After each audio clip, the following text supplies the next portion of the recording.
దేవునికి స్తోత్రం. దేవుని పరిశుద్ధ నామమునకు స్తోత్రం కలుగునుగాక. చిన్న మాట పరిశుద్ధ గ్రంథం చదువుకొని మనము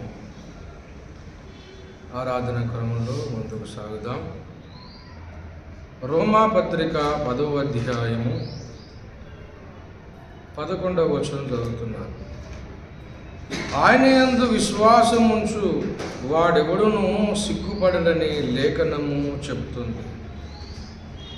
చిన్న మాట ప్రార్థన చేసుకుందాం. ప్రేమ కలిగిన మా పరిశుద్ధ పరమ తండ్రి యేసయ్య, ఆరాధన ప్రారంభ మొదలుగా నీ గట్ట వరకు నడిపించా అయ్యా. యోగ్యత లేని మమ్మలను, మంచి లేని మమ్మలను మా మీద నీ కృప, నీ దయా, నీ కనికరం మా పైన ఉంచి అయ్యా, నీ రక్తంలో మా దోషములు కడిగి పవిత్రపరిచి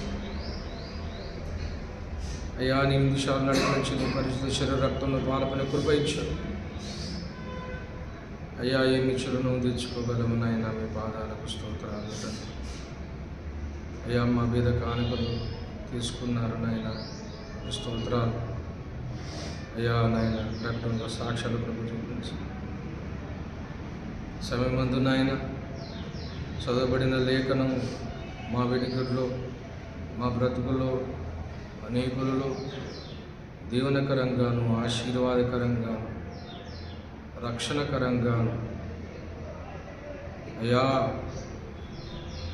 మాకు నాయన నీ కృప మాకు అనుగ్రహించి మమ్మల్ని దీవించి ఆశీర్వదించి మాతో మాట్లాడి ప్రభువా నీ మహాకృప మాకు తోడించి అయ్యా మా నీ దీవెనతో పంపించమని యేసు నామమున తండ్రి, ఆమేన్.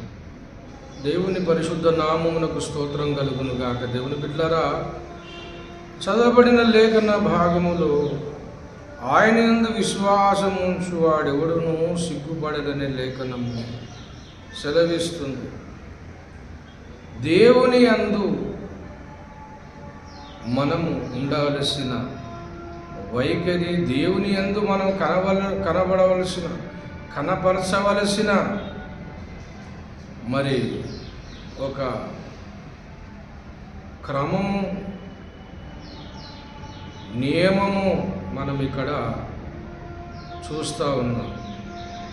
దేవుని బిడ్డలారా, దేవుని యందు విశ్వాసం ఉంచుట,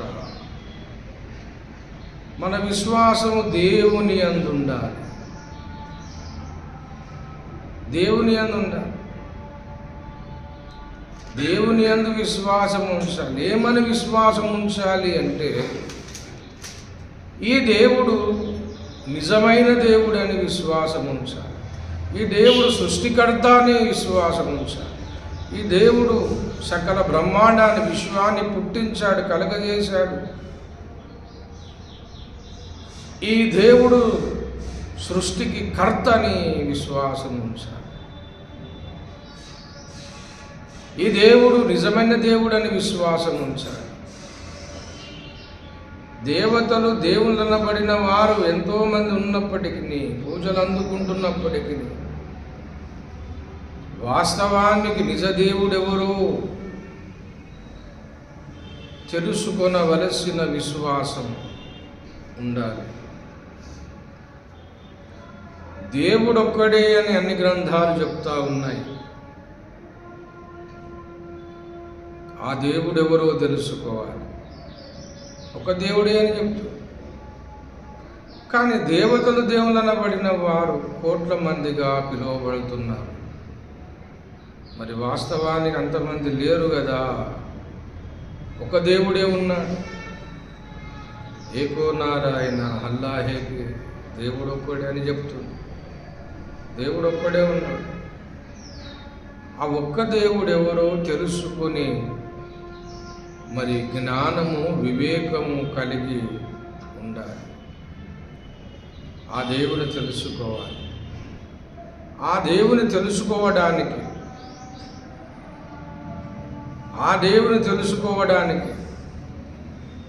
మనము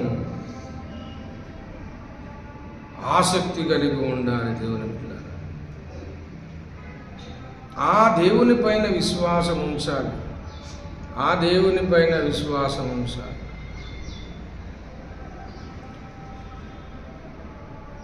దేవుని బిడ్డలారా, ఆ దేవుని యందు విశ్వాసం ఉంచాలి. ఆ దేవుని యందు మనము విశ్వాసం ఉంచాలి. ఒక రోజున మనము దేవుని న్యాయపీఠము దగ్గర, ఇక్కడ కన్ను మూసిన తర్వాత, ఈ లోకం గతించిన తర్వాత దేవుని దగ్గర నిలబడవలసి వస్తుంది. దేవుని దగ్గర నిలబడవలసి వస్తుంది. దయచేసి దానియేలు గ్రంథము 12వ అధ్యాయము 2వ వచనం చదివి సహాయం చేయండి కొద్దిగా. దానియేలు గ్రంథము 12:2లో ఏముందంటే, మరియు సమాధులలో నిద్రించు అనేకులు మేలుకొనెదరు, కొందరు నిత్య జీవము అనుభవించుటకును, కొందరు నిందల పాలగుటకును, నిత్యముగా హేమగుటకును మేలుకొందురు. ఒక దినమున అందరూ చనిపోతాము. చనిపోయిన తర్వాత కొందరు నిత్య జీవానికి నిర్ణయింపబడతారు, కొందరు నిందల పాలగుతారు, కొందరు నిత్య జీవం పొందుతారు. అనగా మనిషి ఈ లోకములో తన జీవితం చాలించిన తర్వాత మనము దేవుని దగ్గర నిలబడవలసిన ఒక సమయం ఉంటుంది. అప్పుడు నువ్వు నిత్య జీవానికి నిర్ణయించబడతావా, నిత్య నరకానికి నిందల పాలవుతావా అనేది నిర్ణయించబడుతుంది. ఎందుకు ఆ తీర్పు ఉంటుంది అంటే, నీ విశ్వాసం ఎవరి మీద పెట్టుకున్నావు? నీ విశ్వాసం ఎవరి మీద ఉంది? నీకోసం ప్రాణం పెట్టి మరణించి తిరిగి లేచిన నీ పాపముల కోసం, పరిహారము కోసం చనిపోయిన భగవంతుని మీద నీ విశ్వాసము ఉంచావా? లేకపోతే మరి దేవుని కాని వారి మీద వాస్తవానికి నీ విశ్వాసం ఉందా అని దేవుడు అడుగుతాడు. దేవుని బిడ్డలారా, కనుక రోమా పత్రిక 5:5లో ఒక మాట ఉంది. ఏమనంటే, రోమా పత్రిక 5:5లో ఏముంది? ఎందుకనగా ఈ నిరీక్షణ మనను సిగ్గుపరచదు అన్నాడు. ఈ నిరీక్షణ మనను సిగ్గుపరచదు. దేవుని బిడ్డలారా, ఈ నిరీక్షణ సిగ్గుపరచదు. ఏ నిరీక్షణ? నిజ దేవుని మీద నీకున్న నిరీక్షణ, విశ్వాసం సిగ్గుపరచదు. నువ్వు నిజమైన దేవుని తెలుసుకొని, నిజముగా ఎవరు దేవుడు, నన్ను పుట్టించిన వారెవరు, సకల బ్రహ్మాండాన్ని పుట్టించిన వారెవరు, పంచభూతములు విశ్వాన్ని కలిగేసిన వారెవరు, మనిషిని పుట్టించిన వారెవరు, మనిషిలో ఉన్న పాపము తీసివేసిన వారెవరు, పాపానికి పరిహారం చెల్లించిన వారెవరు, ఆయన మీద నీ విశ్వాసం ఉంచితే ఆ విశ్వాసము నిన్ను సిగ్గుపరచదు. దేవునికి స్తోత్రం కలుగును గాక. నిజ దేవుని మీద నీకు విశ్వాసం ఉంటే నువ్వు సిగ్గుపడవు. కోటాన కోట్ల దేవదూతలు, కోటాన కోట్ల భక్తుల ఎదుట నీకు ఘనతనే కలుగుతుంది, కానీ అవమానం కలుగుతుంది. శబాష్, నీ విశ్వాసం గొప్పది. ఏ దాని మీద ఉంచాలో నీ విశ్వాసం సరిగ్గా ఉంచావు. నీ విశ్వాసం గొప్పది. ఎవరి మీద నీకు విశ్వాసం ఉందో తెలుసా? ఎవరి మీద విశ్వాసం ఉందో తెలుసా? నిజమైన సృష్టికర్త మీద నీకు విశ్వాసం ఉంది. నిన్ను పుట్టించిన దేవుని పైన నీకు విశ్వాసం ఉంది. నీ పాపమును కోసం మరణించి తిరిగి లేచిన, పాప పరిహారము నిమిత్తం బలి అయిన దేవుని పైన నీకు విశ్వాసం ఉంది గనక ఆ విశ్వాసం నిన్ను సిగ్గుపరచదు. ఇలాగా నిన్ను రక్షించిన రక్షకుడు దైవము ఎవరు అంటే యేసు దేవుడు. యేసుదేవుడు నిజదేవుడు, ఆయననే సృష్టికర్త, ఆయననే విమోచకుడు, ఆయననే నీ పరిశుద్ధత, ఆయననే నీతి, ఆయన నీ జ్ఞానం, ఆయన నీకు విమోచన. యేసు మీద ఎవరికి విశ్వాసం ఉంటుందో వాడు సిగ్గునందడు, వాడు సిగ్గుపడే అవకాశమే రాదండి. ఎందుకో తెలుసా?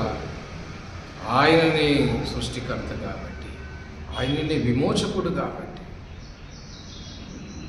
ఆయననే పాప పరిహారంతో బలి మరణించి తిరిగి లేచిన దేవుడు కాబట్టి ఆయన మీద నీకు విశ్వాసం ఉంది. కనుక నీ విశ్వాసం నిన్ను సిగ్గుపరచదు, ఈ నిరీక్షణ సిగ్గుపరచదు. యేసు పైన కాక ఇంకెవరిపైన నీ విశ్వాసం పెట్టుకున్న రేపు చాలా చాలా సిగ్గుపడే, సిగ్గును ఎదుర్కొంటాం, అవమానము, నిందల పాలైపోతాం. కనుక దేవుని బిడ్డలారా, యేసుని నువ్వు తెలుసుకోగలిగితే వాడెప్పుడు కూడా సిగ్గుపడడు. సిగ్గుపడే పరిస్థితి వాడికి రానే రాదు. యేసుని నమ్ముకుంటే సిగ్గుపడే పరిస్థితి రానే రాదు. దేవుని బిడ్డలారా,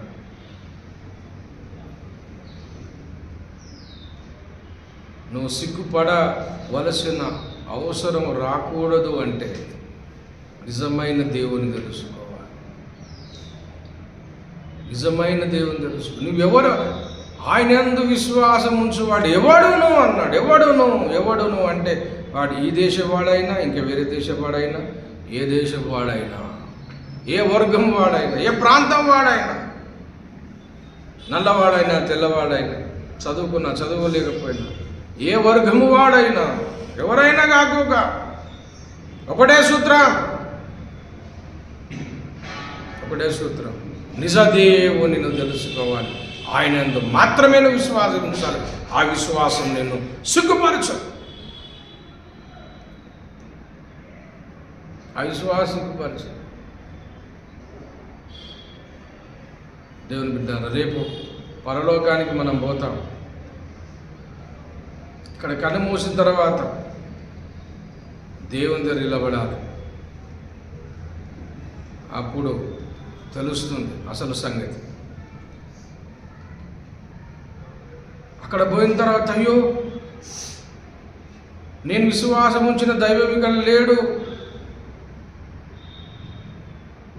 నేను ఎవరినెవరిని ఆరాధించాను కానీ ఆయన ఇక్కడ లేడు, ఇక్కడ వేరే కూర్చున్న సింహాసనం మీద.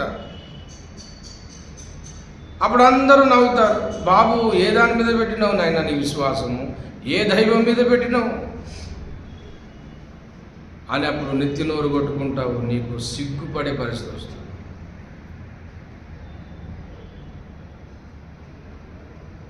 నీవు సిగ్గుపడని పరిస్థితి నీకు ఉండాలి అంటే నిజదేవుడైన యేసుక్రీస్తు యందు విశ్వాసం ఉంచాలి.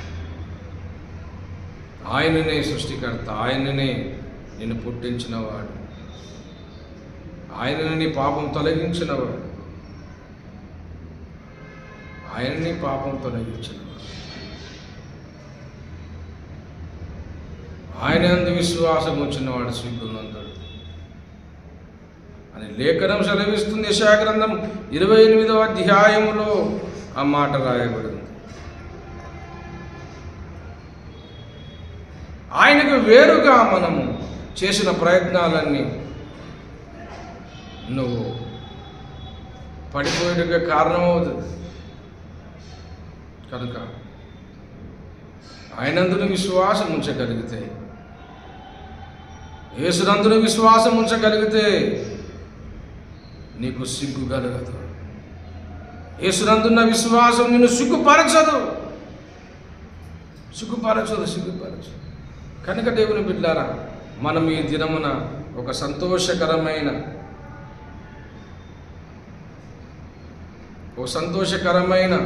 మాట, ఒక ప్రోత్సాహకరమైన ధైర్యము తెప్పించే ఒక బంగారు మాట నువ్వు భూమి మీద తీసుకున్న తీర్మానమే పరలోకములో నీకు విలువనిస్తుంది, పరలోకంలో మెప్పు కలగజేస్తుంది. భూమి మీద నువ్వు తీసుకున్న తీర్మానం పరలోకంలో నీకు విలువ కలగజేస్తుంది. కనుక దేవుని బిడ్డలారా, నీ విశ్వాసం ఎక్కడుందో ఒకసారి పరీక్షించుకో. ఏ దాని మీద విశ్వాసం? నువ్వెవరు అయినా సరే, ఎవరి మీద నీ విశ్వాసం? నీ విశ్వాసం ఎవరి మీద ఉంది? నీ విశ్వాసానికి చరిత్ర ఆధారాలు ఉన్నాయా? నీ విశ్వాసానికి ఆధారాలు ఉన్నాయా? రుజువులు ఉన్నాయా? ఆలోచన చేసుకోవాలి. ఆధారాలు లేకుండా, రుజువులు లేకుండా ఏదో నువ్వు అలాగా నమ్మేస్తే నువ్వు సిగ్గుపడవలసి వస్తుంది. అలాంటి పరిస్థితులు రాకూడదంటే అన్నిటికీ రుజువులు, ఆధారాలు ఉన్న దేవుడు ఎవరో తెలుసుకొని ఆ దేవుని పైన నువ్వు విశ్వాసం ఉంచగలిగితే నువ్వు సిగ్గునందవు. బైబిల్ చెప్తుంది, నేను ఆది అంతమునై ఉన్నవాడు, నేనే దేవుడనని చెప్తాను, నేను సృష్టికర్తనని చెప్తాను, నేను మానవుని నిర్మించిన వాడని, మానవుని పాపమును పరిహరించువాడు, నేనే మార్గమును సత్యము జీవమని చెప్తాను. ఆలోచన చేయి. అలాగ చేయగలిగితే, యేసునందును విశ్వాసం ఉంచగలిగితే, నిజ దేవుడైన యేసు పైన నీ విశ్వాసం ఉంచితే ఆ విశ్వాసం నేను సిగ్గుపరచదు. పరలోకంలో నీకు బహుమానం ఉంటుంది.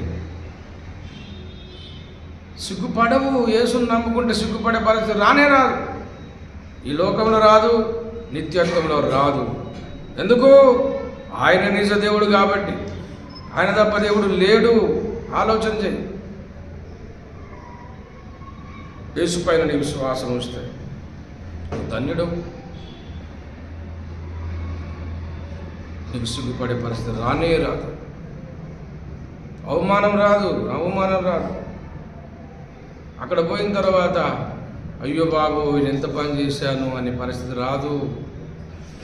యేసును నమ్ముకోగలిగితే ధన్యుడు అయిపోతావు.